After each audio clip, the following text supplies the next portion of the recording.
En la lección de hoy vamos a analizar el sistema de membranas internas, que está presente casi de manera exclusiva en los eucariotas. El sistema de membranas internas o endomembranas consiste en la envoltura nuclear, las membranas del retículo endoplasmático liso y rugoso, el aparato de Golgi y numerosas vesículas de comunicación entre organelos y con la membrana externa.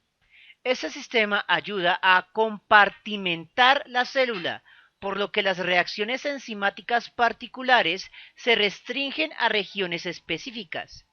Esto es útil debido a que muchas reacciones pueden obstruirse entre sí si no se aíslan de las demás, o incluso pueden ser peligrosas para el resto de la célula si no se mantienen aisladas del resto de ella. Las vesículas de transporte almacenan sustancias que deben ser enviadas de una membrana a otra. Aparte del núcleo, los siguientes membranas que son muy evidentes en las células son los retículos endoplasmáticos, RE, que consisten en un sistema interconectado de canales membranosos y sáculos, vesículas aplanadas. Es físicamente continuo con la membrana externa de la envoltura nuclear. El retículo endoplasmático rugoso y el retículo endoplasmático liso son las dos partes de este sistema. El retículo endoplasmático rugoso recibe su nombre debido a que está tachonado con ribosomas que se encuentran insertados en su membrana, lo cual le da esta textura aterciopelada. Esto implica que el retículo endoplasmático rugoso puede sintetizar proteínas inmaduras, denominadas polipéptidos. Es normal que estos polipéptidos inmaduros sean almacenados en vesículas de transporte y enviadas al aparato de Golgi. El retículo endoplasmático liso, aunque es continuo con el rugoso, se diferencia en que no tiene ribosomas y por lo tanto no tiene esa textura tachonada de puntitos. El retículo endoplasmático liso sintetiza grasas, o como los llamamos los científicos, lípidos. Las funciones del retículo endoplasmático liso dependen de la célula en particular. Por ejemplo, en los testículos produce testosterona y en el hígado ayuda a desintoxicar las toxinas. Independientemente de cualquier función especializada, el retículo endoplasmático liso también forma vesículas de transporte que almacenan sustancias y las envían a otras partes de la célula, especialmente y nuevamente el aparato de Golgi, lo cual nos lleva al aparato de Golgi. El aparato de Golgi se denomina así por su descubridor, Camillo Golgi, y consiste en una pila de sáculos ligeramente curvados y aplastados que se asemejan a un panqueque. El aparato de Golgi puede considerarse una estación de transferencia intermedia. En primer lugar, recibe vesículas de transporte enviadas desde los retículos endoplasmáticos. Las moléculas dentro de estas vesículas se modifican a medida que se mueven entre los sáculos. Por ejemplo, los azúcares pueden agregarse o eliminarse de los péptidos dentro de estos sáculos. Finalmente, el aparato de Golgi clasifica las moléculas modificadas y las empaqueta en otras vesículas de transporte según sus destinos particulares. Las vesículas de transporte salientes pueden regresar al retículo endoplasmático, dirigirse a la membrana externa o fusionarse con otras vesículas provenientes de la membrana externa. Las vesículas.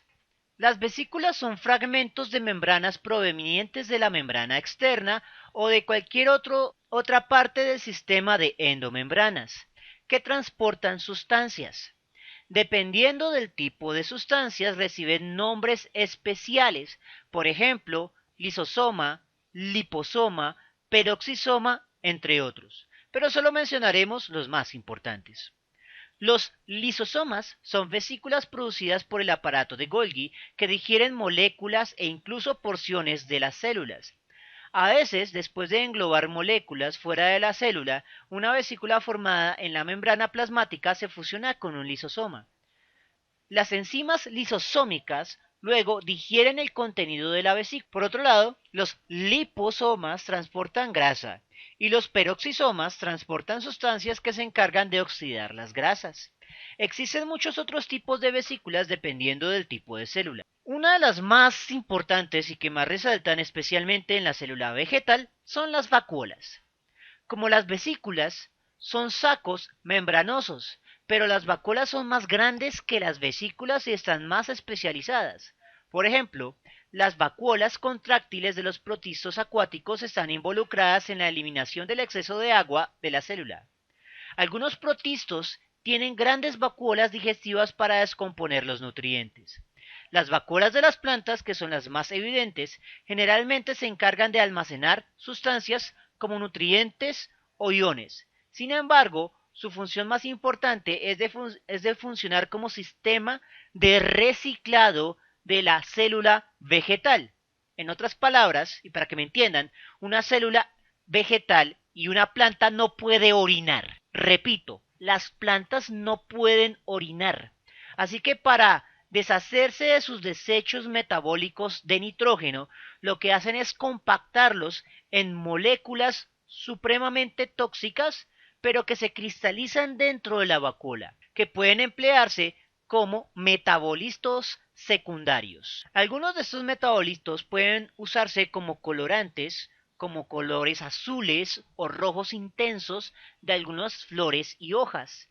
Sin embargo, las sustancias más importantes en esta categoría que se almacenan en las vacuolas son los alcaloides. Estas sustancias son absurdamente tóxicas y ayudan a proteger a la planta de sus herbívoros que las lastiman. Muchos de los efectos de los alcaloides en los herbívoros se basa en lastimar su sistema nervioso para que estos herbívoros adquieran un comportamiento errático y de este modo sean presas más fáciles de sus correspondientes depredadores. Ejemplos de alcaloides comunes son la cafeína, la cocaína, la morfina o incluso sustancias que no están basadas en el nitrógeno, como el tetrahidrocannabinol. Evidentemente, los alcaloides pueden ser muy beneficiosos como medicinas o muy peligrosos como sustancias de abuso. Pero eso es tema de otra lección. Por el momento, muchas gracias por su atención y nos vemos en una próxima oportunidad.